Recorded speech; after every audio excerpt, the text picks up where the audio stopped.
প্ৰমোদ বড়োৱে কৈছে যে অধিসূচনাৰ পিছত মিত্ৰতা বিজেপিৰ সৈতে নাথাকে বুলি কৈছে, নাথাকিব বুলি কৈছে।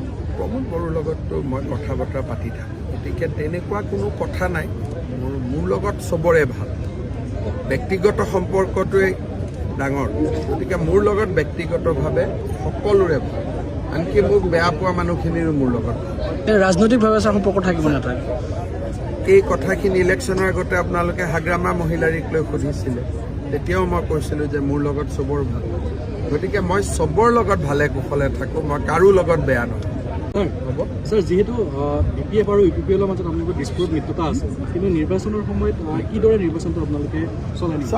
মই সদায় BTC ৰ ইলেকশ্যনতো আপোনালোকক কৈছিলোঁ যে UPPL আৰু BPF দুয়োটাই আমাৰ বন্ধু দল, কোনো শত্ৰু নহয়, কিন্তু BTC ৰ ৰাইজে যিটো সিদ্ধান্ত লয় তেনেকৈ আমি চলি থাকোঁ।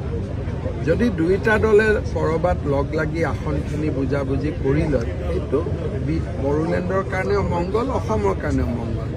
কিন্তু তেওঁলোকৰ ভিতৰত কি আছে কি নাই মইতো বাহিৰৰ পৰা ক'ব নোৱাৰোঁ, কাৰণ মইতো এটা তৃতীয় দলৰ মানুহ। গতিকে যদি তেওঁলোক লগ হ'ব পাৰে আমি আদৰণি জনাম। ছাৰ, বৰচলাৰ আমাৰ সাংবাদিক এজনক গণপ্ৰহাৰ কৰিছিল, আপোনাক কমপ্লেইন দিছে, চিঠি লিখিছিল ছাৰ। মই জানো, মই চাই দিম। হ'ব, thank you sir, thank you sir.